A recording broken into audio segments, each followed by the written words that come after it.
The pit stop is vital to every race team's success. Pull off the track, let your team go to work. Outside, clear. Change all 4 tires, fill the fuel cell, and make needed adjustments, all in 8 seconds or less. Hey, good afternoon, good evening, good morning, whenever you're watching or listening to the program on whatever channel or platform you're on. Welcome to the Pits Are Open, brought to you by Speed Sport, your one-stop shop for all racing news, speedsport.com, speedsport1.com. Also brought to you by Redline Ace, your also one-stop shop for all racing graphics, right in the heart of Speedway, Indiana. And they are redlineace.com. Welcome. Glad to have you here today. Alex Smith, our faithful, brilliant engineer, producer. We're glad to have him. And, you know, no matter what platform you're watching on, please, we always ask for this, please like, comment, and share. And particularly for those of you on our old YouTube channel, The Pits Are Open, please go over to our new YouTube channel, The Pits Are Open Podcast, and subscribe to us there. We really would appreciate it. Well, it's slowing down. A lot less racing going on right now. NASCAR's still running. But the news isn't slowing down. And so we had some big updates today on the IndyCar front. First one that dropped was the 2025 Indy Next champion, Dennis Hauger, is going to be joining Dale Coyne Racing. We're happy for Dale. What a great addition. And he also announced today that Dale Coyne Racing has entered into a technical partnership with Andretti Global for the 2026 season. And that's I'm not surprised. That's how teams are able to keep their good drivers from getting away to other teams. We saw this last year with AJ Foyt Racing signing a technical alliance with Penske. And then the driver, David Malukas, came into play. And David was actually under contract with Penske rather than Foyt, although he was driving a Foyt car. This is how they keep their best drivers in the flock, so to speak. And this is the way it's going to be with Hauger. He's driving for Coyne, but the technical alliance will make sure that Coyne is the best Coyne can be. And whether he's there with Coyne for a year or two, eventually he'll move over to Andretti Global. That's just how Andretti hangs on to him. This happens from time to time with other teams, not just Andretti. So congratulations to Dennis Hauger. Congratulations to Dale. Congratulations to Andretti Global as well. And silly season is far from over. Most of the teams are confirmed, but we still have a seat now open at Foyt. We have at least one seat open at Uncos Hollinger. We have Rinus VeeKay, one of the great drivers in the series, floating around without a responsibility yet. We have Jacob Abel, and there's already, and this from the Indy Star this afternoon, our good friend Nathan Brown, Indy Star reports, apparently there's some talk Jacob Abel may go to the empty seat at Foyt, not returning to Dale Coyne Racing. So there's a lot of action. There's a lot of movement. We try to keep up with it. Also want to say, if you're watching the show today, please, if you haven't already gone and signed up for our newsletter, go to our website, thepitsareopen.com. Please sign up there for the newsletter. It's free. Comes out once a week. We don't bombard you with relentless emails, but it gives a lot of great news mostly from Speed Sport, our media partner. And then we also talk about the show and different things. We have partner and sponsor announcements on there as well, and you'll like that, and we'll appreciate if you'll sign up for the website. All right, we got our first guest up, and I'm so excited. We've been trying to put this together for weeks. I am thrilled that he's here. He is the president of Schaefer Manufacturing, better known to most of you as Schaefer Oil, Schaefer Lubricants, Schaefer Specialized Lubricants. Larry Hofstetter is the president. He assumed that role in 2019. He has over 30 years of experience in terms of energy and oil. At Schaefer, he oversees operations, sales, finance, product innovation, market development, and alignment with company culture that emphasizes customer trust, long-term relationship. And that's what I want to ask him to talk about today. So we want to welcome our newest partner, Schaefer Oil, and Larry Hofstetter. Larry, welcome to the show. Thanks, Will. I'm glad to be here. Boy, I tell you, you were harder than getting the president on, President of the United States. It was quite a. We're glad you're here, though. It's wonderful. Yeah. Hey, and thank you so much for allowing us to get into the Schaefer family a little bit. We're kind of more like cousins than anything at this point. We want to see if we can do a better job for that. But I do want to say a special thanks to our good friend, my good friend, personal friend, Ron Hundley, because Ron helped push this along. And so we're very thankful for Ron, and we're gonna produce. We're gonna produce for Ron. We're gonna produce for Schaefer, and a year from now, or hopefully it won't be a year from now. Hopefully we can talk before that. But we'll have a great conversation on the good things that are happening. Larry, tell us about a little more of your background, and then I'd like to get into the incredible history of Schaefer Manufacturing, which is an incredible story all to itself. But tell us more about yourself. Okay. Well, thanks. Well, I grew up on a small farm in southern Missouri. Our land on this farm in the area we grew up did just what God plans it to do. It kept us right below the poverty line. And that's a good thing. The area I grew up in, most of our farms were below the poverty line. But a key thing, and it's one of the things about your racing team, is we never thought we were poor. There's a difference in between being in poverty and being poor. So grew up on the farm, and after moving from the farm, worked in construction, saved enough money to go to college and became a chemical engineer at a local university. From there, one of the best benefits I had in my personal development professionally is I worked for Shell Oil Company for many years. Oh, wow. And while I was there, Shell taught me how to be an engineer. They taught me how to effectively do organizational management and change, and they taught me about global economics. And during that period, I met my wife, and as we started, what we found was really key to our relationship, my wife and I, was our faith. Mm-hmm. So early on, faith became the center part of our marriage. And it became the center part of our life and for our kids. And it wasn't a matter of how do I bring my faith to work. It was more about how do I bring my work into my faith. And so I use that as a key point because it has a lot to do with the things that we've done and why coming to Schaefer and having a relationship with you is a fit and so important. So after Shell Oil Company, I was part of a merger. And Shell is a century-old company, so they taught us about being generational minded. And then Shell merged with Texaco, and a year later, that merger was separated. And what we learned was not all relationships are meant to last. And at that point, I went to work for an independent refining company that was in the area. My wife and I didn't want to move. Our children were settled, and we were looking for stability. And I went to work for a private equity company that owned these assets. And what I learned there is I am not built for the short term. Mm-hmm. We're created for the long term, and that really resonated. So once we sold those refineries, I went to work for the largest oil company in Canada. And we developed an integrated value chain from the oil sands in Alberta all the way into the States, and opened up millions of barrels of capacity to the U.S. All during that was building relationships around a key principle that was here at Schaefer long before I got here. And that was, if you're going to be relationship, it has to be founded on trust. Mm-hmm. And Stephen Covey his book, Speed of Trust, was just a key part of my professional life.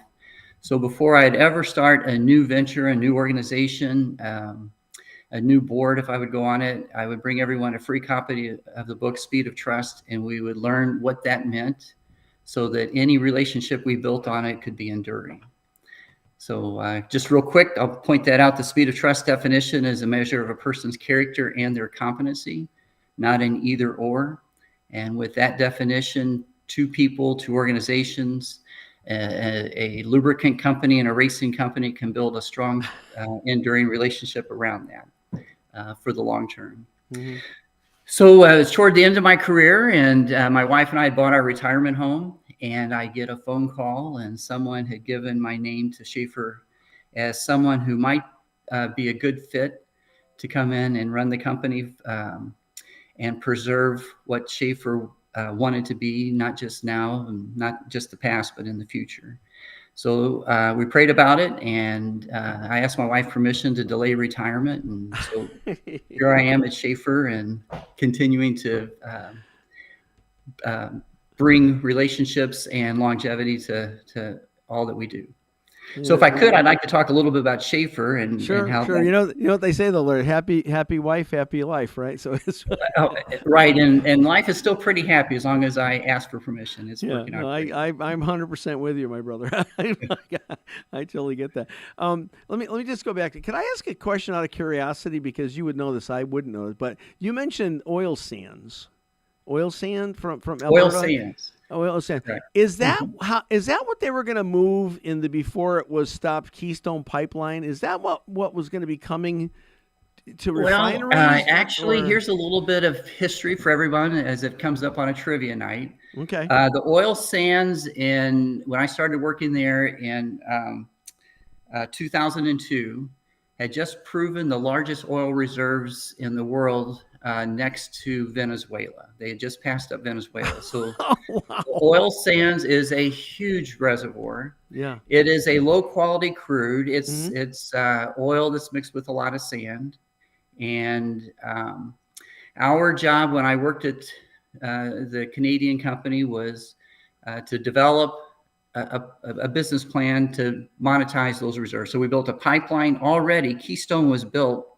The first Keystone was built, and it was operational by 2011. Wow. We built the pipeline all the way to St. Louis, Missouri, and had a refinery there that was retrofit just to run the oil sands out of Canada. So that was all in place before the second Keystone pipeline that everyone's pretty familiar with was not allowed to be built. So and you can't use the same refinery to refine oil sands as you can, like, sweet crude oil, right? Correct, right. West Texas process. Intermediate is a different refinery than Canadian oil sands. Yeah, I'm just very curious. I know that wasn't on our that's discussion. Okay. I'm just very curious. Larry, I'm going to ask you to hold that thought. Okay. Because we're going to take a moment and share some love with one of our other partners, and we'll be right back. So hold on just a second. Thanks, please. Will. Thank you. Hey, this segment is brought to you by America's Christian Credit Union. Are you looking for a smart, faith-aligned way to grow your savings? Well, listen up. Right now, the America's Christian Credit Union is offering a 12-month certificate at the highest rate in the nation, 4.75%. Limited offer for new members only. Deposits up to $1 million. You can get started for as little as $1,000. It's called a term share certificate, similar to a CD, but it's packed with mission. Don't wait. Lock the rate before it drops. Go to America's Christian Credit Union, americaschristiancu.com/Pitts. Let me say it again. americaschristiancu.com/Pitts and get started today. All right. I want to welcome Larry back to the program. Larry, thank you for holding on. We good friends of ours out in California. So talk to us about Schaefer. 1839. It's got to be one of the oldest privately held organizations in the country, isn't it? It's 1839 is the oldest ongoing business west of the Mississippi. Wow. And was founded in 1839 by Nicholas Schaefer here in St. Louis, Missouri. The first rendering plant was built where the arch is standing today. And Mr. Schaefer at that point wasn't a lubricant company.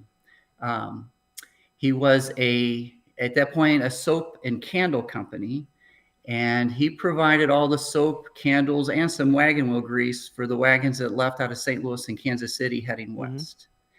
And that period made Mr. Schaefer the first millionaire west of the Mississippi.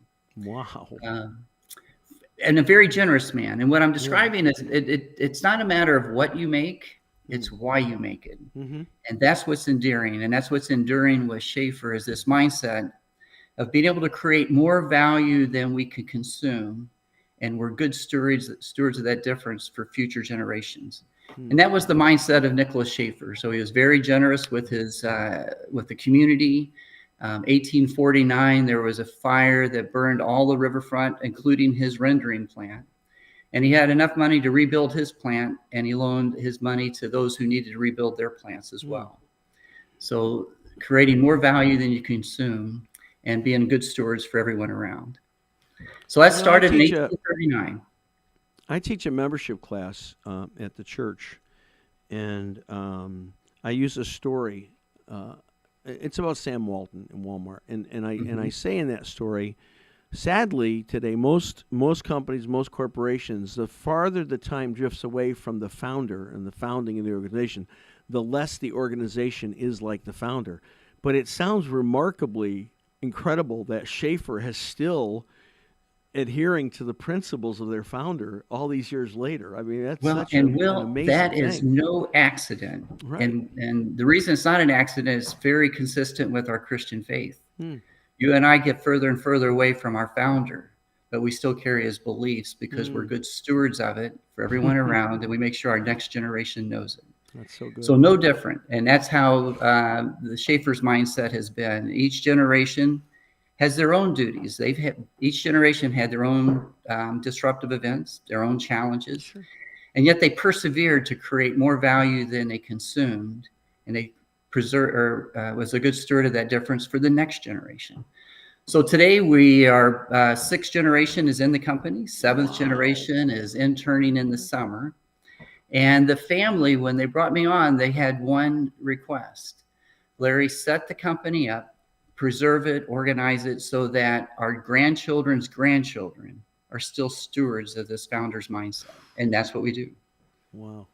I mean, that's so unheard of with so many businesses today. I mean, it's just, it gives me goosebumps to hear that because, everybody, not everyone, but I mean, just a lot of companies, they're all about, it's just the bottom line. That's all that matters. Doesn't matter how you get there. Doesn't matter who suffers, sacrifices. It's the bottom line. And that's a totally different business mentality today. Well, that's not enduring. And the world Right. wants truth and justice. Right. They just want something to believe in and something that does what it says it's going to do every day. That's what you and I provide when we give the world the best that we have and create value. This isn't just by accident. So one of the reasons I came to Schaefer is when I shared with you I was with Shell. At the end of my career at Shell, right before Texaco was involved, Shell's a 100-year-old company. It's a legacy company. It's a century-old company, and it's going to continue. And they have all the structures in place for that. And it resonated with me because of our faith of passing this on so that others know what Christ has done for us on the cross and for eternity. So with that, Jim Collins became a big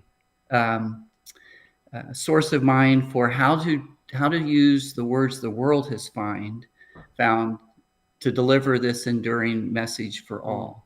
So Jim Collins has a book called Built to Last and Good to Great. So I used all those principles because they aligned with our faith. When Schaefer called me in 2018 and they said, we're looking for someone to help preserve this company for another 7 generations, would you be interested in doing it? That's the call I responded to. I went to prayer and said, God, is this what you want me to use my skills for? Is this something you want to preserve? I mean, no pressure, Larry. We want you to design a company, 7 generations, no pressure. Yeah, but by human standards, that's not possible. But by the grace of God, it always works. And that's what you'll find with the Schaefer family. And with Schaefer, we're not transactional. This doesn't work if it's just transactional. It only works because it's relationships. And that's the relationship you and I started about a month ago, and you've been so good at persevering so that we could have this call. And at Schaefer, it starts with a friendship. And then at work, we develop that into a partnership, not transactional. And what we look at that is together, we can create more value for others than we can by ourselves. So let's partner in doing that. That's a relationship. But at Schaefer, it goes further. At Schaefer, when you're around long enough, you're going to become part of the family. And we always ask the question, you know how you're in a family is when you look around, you see a parent, a grandparent, and a great-grandparent. You see a child, a grandchild, and a great-grandchild. What you see is multi-generational. So when you start business with Schaefer and you become a friend and a partner, be ready, because next thing you know, you're going to be generational. Amen. I mean, honestly, I'm so, I mean, I've known Ron for a number of years, and I've talked to other Schaefer reps, and you get that sense. You get that sense from them that it's very much a different business model, a different company, relationally based. It's so refreshing because, I mean, even Shell is a big player in our world, the IndyCar world. They're a title sponsor for Team Penske. They're a major sponsor for the series, the IndyCar series. They provide all the ethanol that gets used. But even Shell's not a Schaefer. Well, it's not a Schaefer. Good company. But I wouldn't even have the professional career that I have. I give it all the credit to Schaefer or Shell being a century-old, a generational-minded company. Yeah. One thing that Jim Collins found in his work, if I could share this with you, that all of his work was on public companies, not private companies like Schaefer. On public companies, what he found was companies that were 100 years old or older. All had one thing in common, no matter what industry they were in. They all had one thing in common, and that was they never, ever brought someone from the outside to be president.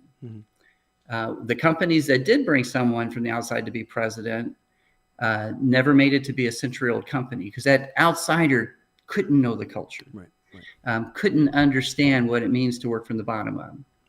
And so with Schaefer, when they called, I knew that.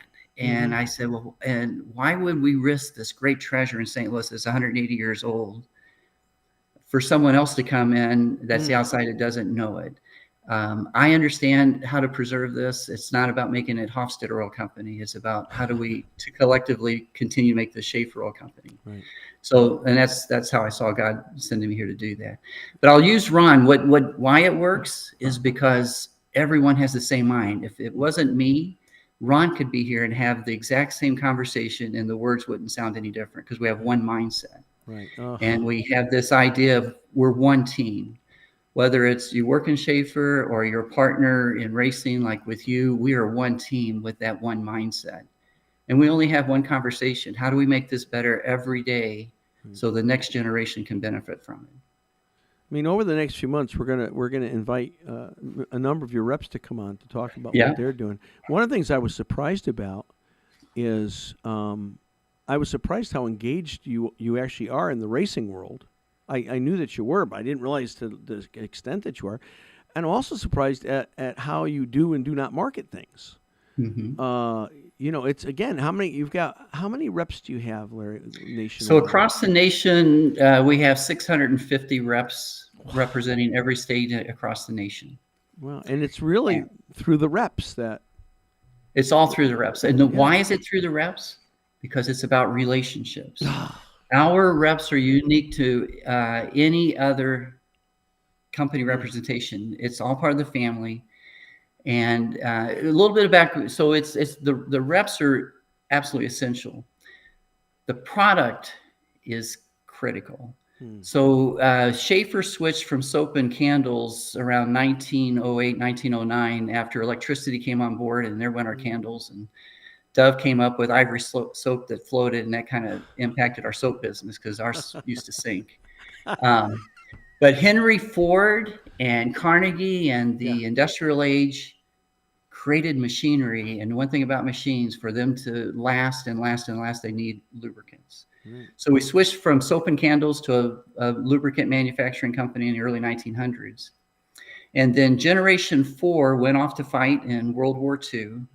And while they were there, they observed these friction modifiers being added to all of the military equipment that was extending equipment life. And when they brought that back to Schaefer, they started at the plant and they introduced those friction modifiers and certain other additives. And what they found is we could create on purpose a lubricant that intentionally adds reliability and longevity to all equipment. So customers that need their equipment to have the lowest cost to use over a lifetime so they can be competitive, so they can be generational. Yeah. That was the intention of designing this, but that doesn't work unless there's a person there every day, one of these sales reps, to let that customer know, I'll answer your questions, I'll make sure you're using it correctly so that your equipment will last longer. And there is no better proving ground than the stress that goes through racing. Sure. Wow. I wondered how, when you switched over to become a lubricant company. I mean, I just know here in up in the Northeast, we did a lot of whaling, and so whale oil was pretty predominant in candles and soap, things like that. How hard of a shift, I wonder? Of course, you weren't there, but how hard of a shift was it to go from a candle soap formula to a machinery lubricant formula? Well, you're right. I can't know what the exact mindset was, but what I can describe is what a winner's mindset is. Is there was the electricity really was the new technology, and candles, especially the commercialized candles, were becoming obsolescent. But the Schaefer mindset wasn't to be a victim to that. It was that's an opportunity to learn and do something different. And that's the winner's mindset. That's a founder's mindset, and it's never to see a disruptive event be something to be afraid of, but an opportunity to learn from. So Schaefer has just had many disruptive events, depressions, electricity, Sure. and World War II was a learning opportunity. And the world is benefiting, racing's benefiting from that, because the lubricants are designed that it's not how many engine replacements you're planning on a year, but how many years you want to use that one engine for. Right. Larry, I can't believe it. We're out of time. I'm going to have you Oh, come no. back. This is it. I mean, I can't Well, believe I it. talk too much. You let me speak too much. I want to keep this going, but we've got another guest out there. Thank you so much for coming on, and thank you for what you do at Schaefer, and thank you for trusting us to have a little tiny bit of that opportunity that you've given us. We're grateful for it. We're gonna do the best job we can. We'll never do anything to dishonor the company or your brand or your people. And I appreciate the relationship that we've struck up. So thank you. Well, we very, have a very partnership, and we're creating value together, and you're a winner, and we love winners. much. All right. Well, thank you so much. I Thanks, appreciate Will. it so much. God bless you. All right, everybody. Larry Hosstetter. We're going to take a break. We've got some a promotional to run for you for our good friends at Speed Sport, and then we'll be back with another guest when we come back. Thank you.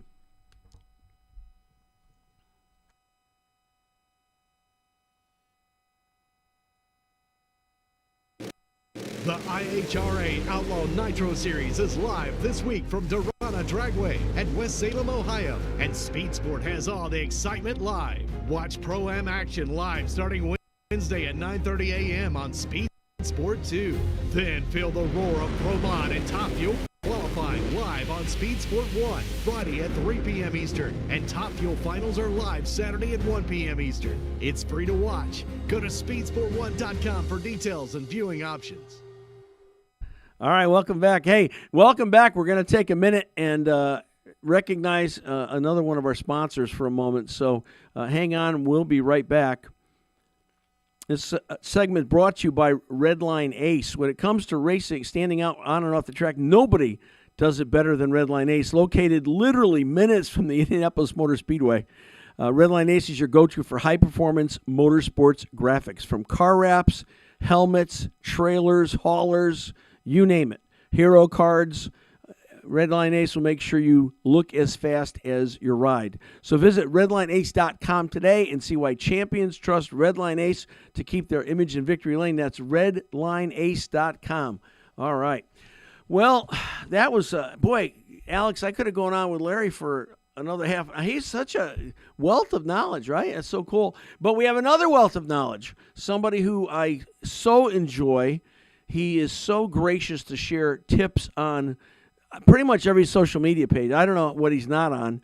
And every time it pops up, I stop and I'm listening, and I'm so thankful for that. This is our next guest had decades of experience in the association business, had his own business, J.P. Murray Company, and decided and maneuvered in a successful buyout of that company, and then started another company, J.P. Murray Racing. And not too long after that started, he was now landed a position, Senior Vice President, AJ Foyt Racing. We all love AJ. So we're so grateful to have J.P. Murray with us. J.P., welcome to the show. Welcome back. Hey, great to be back with you, Will. I dialed in, I was listening, and I didn't know, was whale oil on our bingo card today? Because you guys covered it. You know, I'm a curious little soul, and so I like asking questions about that. But, you know, up here, seriously, whaling was the huge industry for us for many years, you know, and they did. I'm sure they used whale oil to make their first candles and soaps and stuff. So somehow we went from whale oil to lubricant to racing. How are you? Doing great. It's an exciting time of the year. Busy in a new position? It's a very, so came on board. You know, I've been working with Larry and Santino and the team for better part of a year, or since Santino joined the team. But now, since July, I've been working a lot on the Foyt program, and we've got it's a very exciting time. You're going to hear some, I think, great things in the next few days. We were trying to schedule this so it'd be synced up with some announcements, but they're imminent. Okay, so good. It's an exciting time, and love the new schedule coming out with IndyCar. So we got a lot of things to talk about, Will. Good. You know, you're an expert at this, and, you know, we have a lot of younger drivers, younger, you know, solopreneur kind of team owners listening and watching. Here we are, almost October. Hard to believe. The year has flown by. So in your mind, in terms of sponsorship and sales, where are we in the rotation? Where are we in the sponsorship calendar? I'm interested to get your take on that. It's probably one of the most important times of the year. Budgets are being formulated, considered. I would say right now you should be having an intense interest in reaching new companies and getting on their radar screen, because you've got to be in their budget for them to, or be in their budget cycle for them to even think about new money. Because most often, what's the most common thing you hear if you're a race team? We're already sponsoring someone else. We've got budget on some other program. We like who we're currently working with. So to start penetrating that, you've got to be in touch with them actually before now, but now in particular, so they can be considering you for their budget cycle. Sure. So lots of direct outreach right now with new companies, I think, would be an important thing. And obviously renewing the people that you currently have, so the other new race team isn't getting your guys. Right. So that's a big part of the calendar, I think, for the last 30 days, but certainly for the next 30 to 60. Okay. And to your point, we just had Larry on from Chevrolet. He said they just finished their first strategic, real big planning meeting for budget for next year. So they're in the middle of it, and a lot of other companies are as well. If they're fiscal year calendar, I mean, some of them have a different calendar cycle. That's another thing, right? You need to know if you're going to be approaching company. You need to know, are they on a fiscal year, or their year ends in June? You need to know when that happens. It's one of the most important things to ask a prospect or to become familiar with.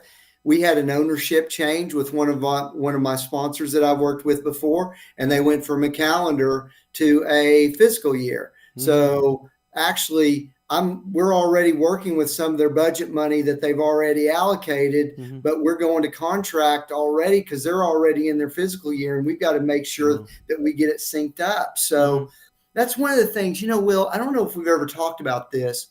It's really, I think, critically important to stay connected with your sponsoring company to know what kind of changes are happening in the company. We talked about one, but there are other things that could be strategic changes. They could be going from more branding to more conversion of sales. So staying in touch with that sponsor throughout the year is really important, to know what their strategic objectives and their priorities are going to be. Because if you assume what it is and you just keep rolling out the same stuff to them, they might become tired of Yeah. it and Well, look and other that- places. That's why I like so much the stuff that you're sharing almost daily, it seems, on Instagram, on YouTube, on LinkedIn, on Facebook. And you've talked about that before. You talk about making sure communication stays open. Hey, you could have a new CEO, as you just had. You could have a change coming down the road. That could drastically shape what's happening with your relationship. Regime change is probably one of the least discussed items in business development and sales when we're dealing with C-suite in particular. And I've been guilty of it, right? I had a point of contact. I knew what kind of beer they liked. It was delivered to his room. I knew who he liked to play golf with. You know, Right. I was really, Right. but you know, my mistake in doing that was I wasn't looking outside of that one person in the organization and building relationships to make the bench a little bit deeper. So when changes happen, you have more than one contact in a company. But oh yeah, I mean, regime change can change. There's some times where a new CEO or a new set of leaders come on board and literally their determination is this: we don't like anything that the former regime did. So we're not doing any of that. And you can be out on your ear because of it. Right. So you've got to be pretty intentional about building multiple relationships within a sponsorship organization, I think. Well, and that was advice that you gave months and months ago when I first started watching you, and we both agree, and you agree very strongly that if you're a marketing salesperson, sponsorship seeker, you're missing out if you're not on LinkedIn, because so many of your prospects, that's where they are. I mean, you can be on Instagram, that's fine, but you've got to be on LinkedIn. And to that point, another thing that you said that now I do religiously is I don't just try to get one contact at that company. I try to get 4 or 5 contacts at that company, because just of that same thing. That could be a regime change, or you don't know, you'll hear something from a different perspective from another member of the team than you'll get from perhaps somebody else. So don't settle for one contact. Get it, make it deep, make it wide and deep. For sure. And you're right about LinkedIn. It's probably what Facebook was in terms of social engagement a number of years ago. But LinkedIn is at its at peak right now. And actually, to bring in the Foyt side of things a little bit, if you don't follow us on LinkedIn, please do, the AJ Foyt Racing.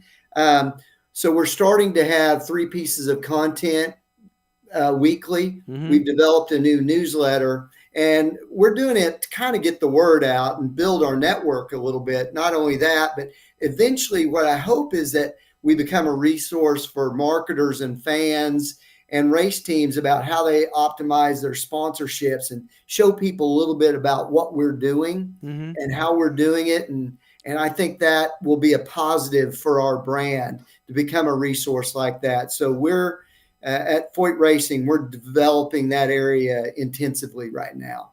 Well, again, based on things that I'm learning from you, I went to our guys and I said, listen, our team, I said, we need to totally redo our website, because our website is really a fan site.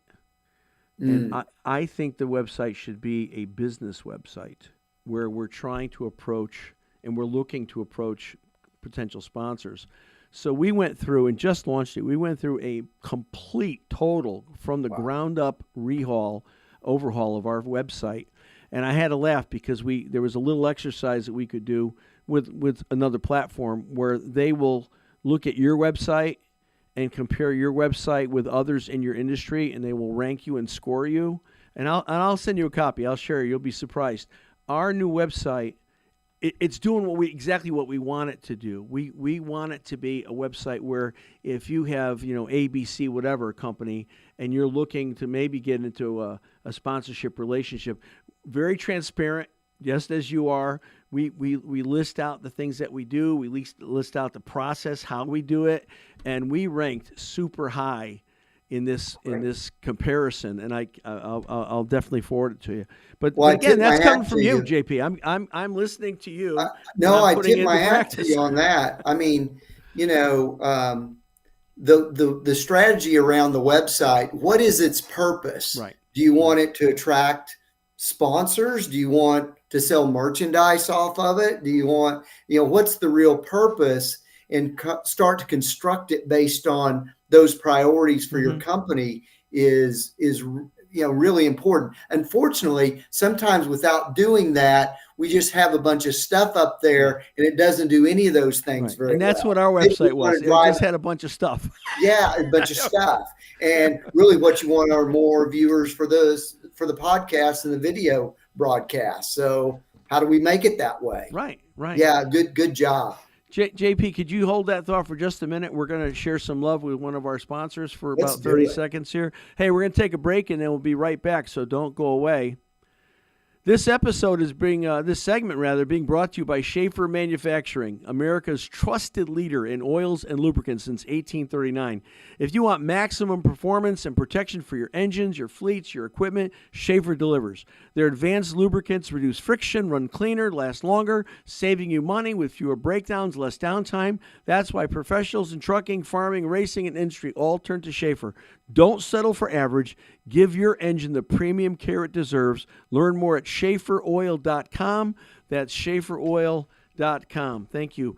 Welcome back, and we welcome J.P. Murray back to the program. I'll tell you, it's an interesting time right now because it seems though some companies are really looking to hang it out there, try something different in sponsorship. Other companies have kind of pulled back a little bit with the tariff situation. Are you finding that to be true on your end, JP? Not.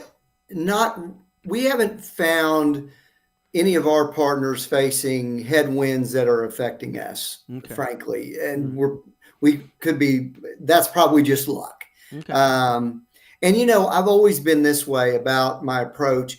I like to engage people that want to do it. And my job is to sort out people that aren't doing it any longer or said racing didn't work for them, and finding through social, through posting, through email campaigns, whatever we can do to pull people towards us that may be interested in giving it a shot or learning more about it. So I think in a way that approach has made my efforts probably less fluctuated by the winds of a macro economy than others. And the other part is the mindset of, I can't control that anyway. So I'm just going to talk to everybody that wants to talk to me. And so I haven't seen that. Now, I will say this. Here's what we're looking. I think we're in pretty good shape regarding primaries and races this year. I really like where we're setting. There'll be more coming out on that in the coming days, but I'm focused on a couple things.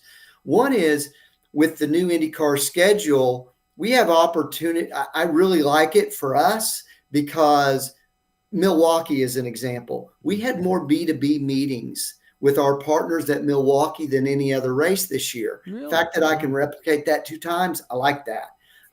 We've got one of our partners headquartered in Phoenix. Oh my goodness. We'll have the best activation ever with them. Sure. The Arlington race, we're getting inbound calls, and like that never happens. You'll knock me over with a feather. That's gold. Yeah. Calls want to do it. Wow. So, we have inbounds about Arlington. So I really am focused a lot on these regional associate programs and trying to customize some packages for those. The other thing that we're working on, I'm very intentional this year about ensuring that we're also finding partners that make the race team better or make the business operations better.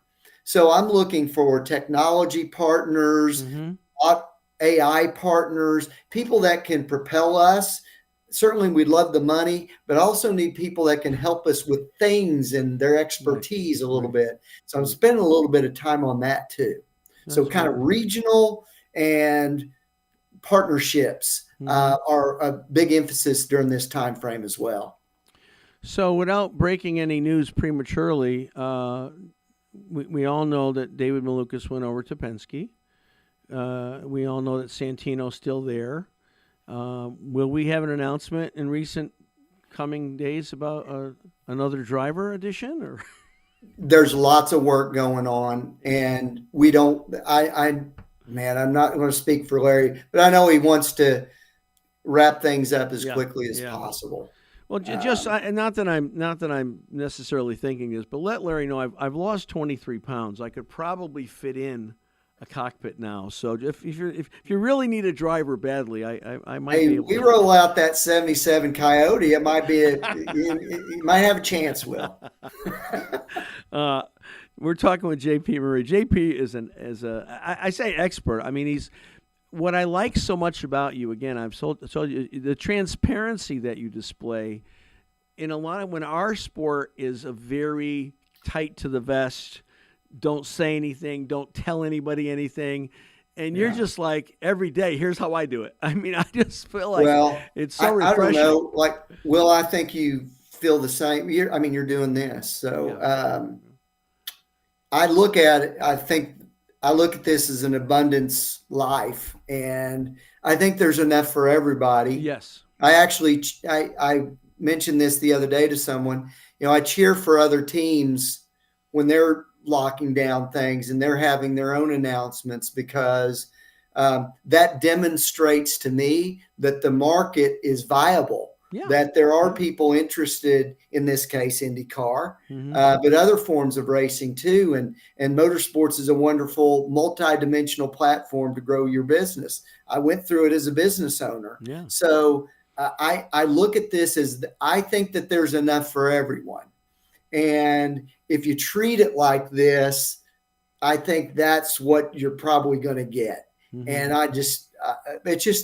it's a mindset and a value system that I've always kind of embraced a little bit. Hey, it doesn't mean I'm not competitive. Sure, I mean, I want to get it as Yeah. much as anybody. Absolutely. But I think it makes me more at ease knowing that good things are happening for other people too, and I get inspired by it.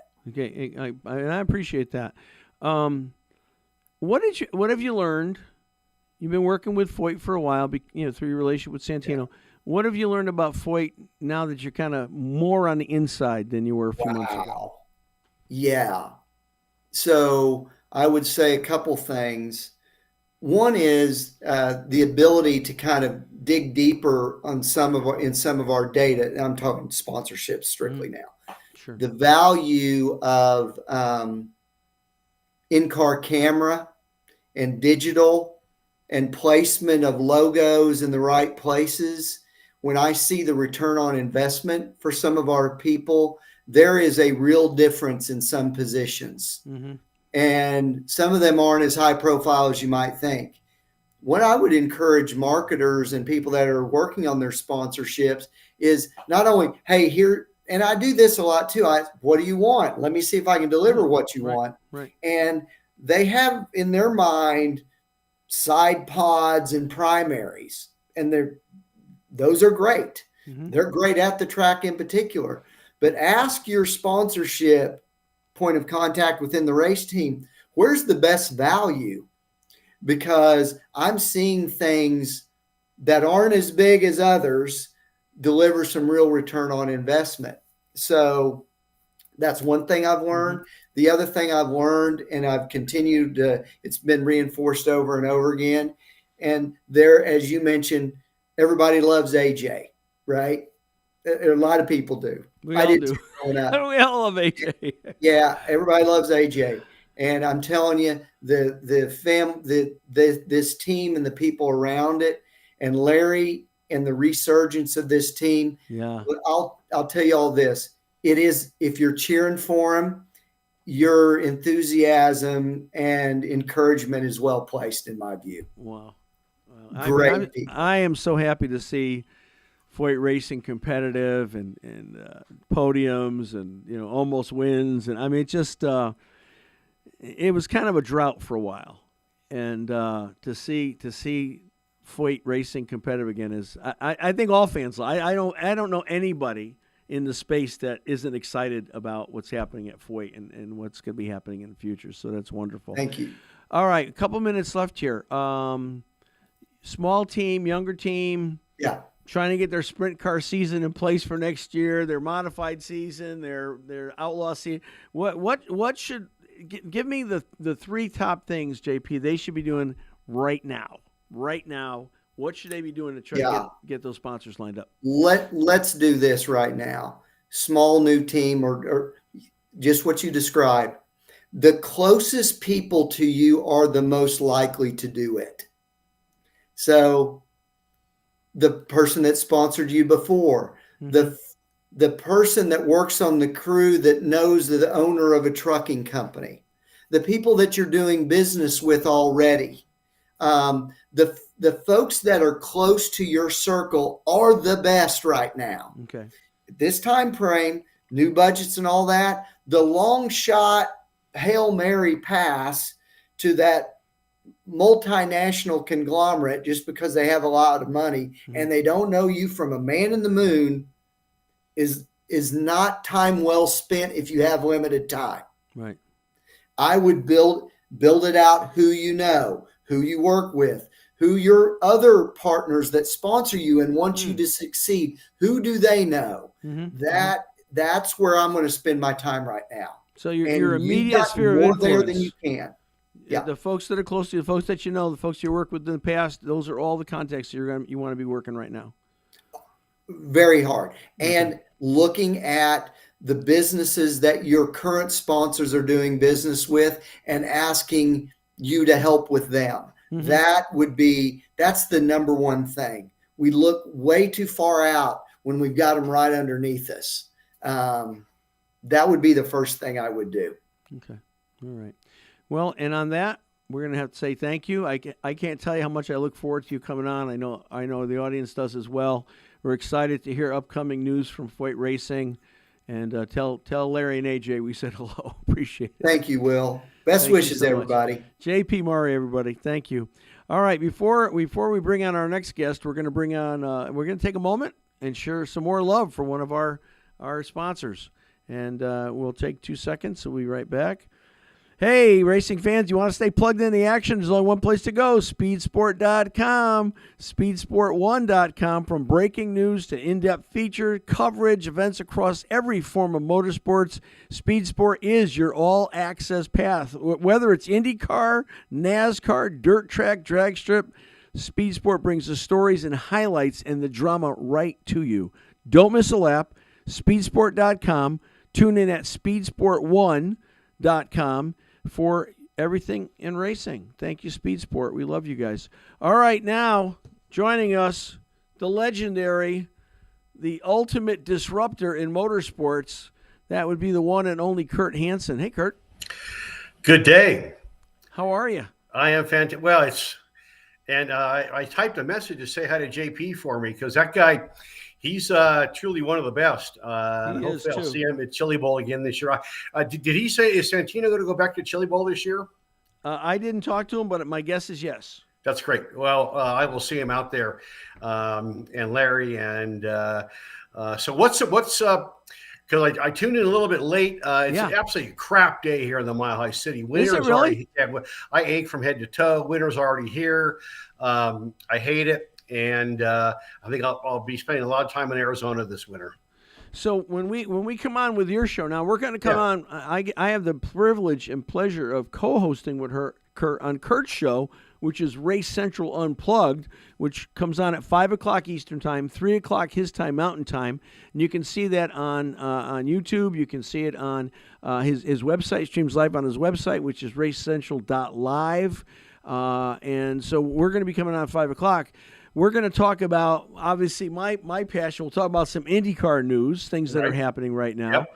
We're going to get an update. You're going to give us an update on Tony Stewart, what's going on in the Stewart camp, correct? Absolutely. And I updated you this morning that Jacob Abel, potentially to AJ Voigt. Did JP say anything about that? Did you ask? No, we didn't. But I did see our good friend Nathan Brown, who's the Indy Star reporter, kind of intimated in an article today, that fact. I don't know. We'll talk about it. We'll see. Well, again, hey, listen, it's money. I understand that it's money, but I hate to see anything. And I love the Abel family. I love Abel Motorsports. I'm friends with several of the folks over there, so I'm not going to say anything disparaging. But I just hate to see momentum maybe slowing down. I totally agree. And boy, the momentum they would have gained with Rhinus there. and not just and Santino together. Oh my God. Yeah, I interviewed Jacob in Long Beach. He is a super nice kid. Didn't meet his dad. Yeah. It's a big step, and he's moved a long ways in a short time. So we'll talk about that. Also, some update on the Tony Stewart, Donnie Schatz story, which is interesting. Well, don't tell us yet. Don't tell us yet. No. Also, we want to tune in at 5:00. Also, some fascinating news from the NHRA, and we got a lot to get to. Right. Also, the latest pagan festival update that you. You mean the one that I went to in Fort Lauderdale? Yeah, called Spring Break. Yeah, I think I got a better one for you. All right, so we're going to talk about that and a lot of stuff that, unless you tune in, you're. This is Race Central is a place to be. If you're not here, you're not anywhere. It is the podcast and website that makes you a smarter and better motorsports fan. No live show this Friday, 3 to 5. It's a drive on ESPN Denver. Well, I'll be racing this weekend. That was so much fun. I loved coming on your radio show. You were week. Fantastic. That was a blast. Yeah, I had a lot of comments because a lot of the management listens in the studio when we're on, and that they thought you were very strong and insightful, and they love the fact that frankly you're a preacher, and I told. Nope. The squirrels apparently have stopped running on the power generator at Kurt's house in Colorado. All right, Kurt, we've lost you for a second, but we'll be back. We'll be back at 5:00. Hang in there with us. And remember, racecentral.live. You can get it online. You can also get it on YouTube, Race Central Media. And we'll be back with Kurt. Alex, thank you so much. We'll be swifting over here with Gorgeous George. And thank you guys. Love you guys. Thank you so much for watching. Appreciate it. And stay with us. Again, all this will be replayed on YouTube, on Facebook, on Spotify. And please go to our website. I got so many websites in my head. I gave you that's right. ThePitsAreOpen.com. Sign up for our newsletter. We'll see you. We love you. God bless you.